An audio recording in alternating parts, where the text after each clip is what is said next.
Menga alyuminiy sim kerak. Missim bo'lmaydimi? Menga alyuminiy aytishgan. Musavviring. Aytganimni beraversangizchi. Aytganimni olsangizchi. Nima sababi zoz? Nima olishimizni hal qilasizmi, ha? Men sizga yaxshi taklif qildim. Mini berdim, tushunasizmi? To'xtanglar. Okey, nima bo'lyapti? Nima? Boydan beri alyuminiy sim so'rayapman, mana o'zini misini tiqyapti. Okey, qo'ying. Keling, shu sizga hozir ikkala sim haqida ma'lumot beraman. Keyin o'zingiz xohlaganingizni tanlayverasiz. No, davay. Mis kabel yoki alyumin. Mis kabelning afzalliklaridan boshlaydigan bo'lsak, misni elektr o'tkazuvchanligi alyuminga qaraganda 1.6 baravar yuqoriroq, ya'ni kamroq qarshilik ko'rsatadi. Kislorod va namlik ta'sirida tez oksidlanib, o'tkazuvchanligi yomonlashmaydi va korroziyaga chidamli. Kamroq qiziydi, shu sababli yong'in xavfi past.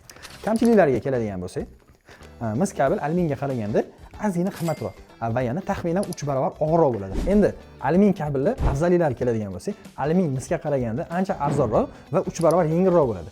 Bu transport va montaj ishlarini ancha osonlashtiradi.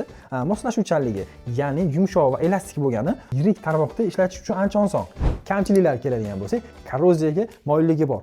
Kislorod ta'sirida oksidlanadi, ya'ni keyinchalik elektr aloqasi yomonlashishi mumkin. Agar yuklamasi katta bo'ladigan bo'lsa va yong'in xavfsizligi muhim bo'ladigan bo'lsa, mis tanlagan yaxshiroq.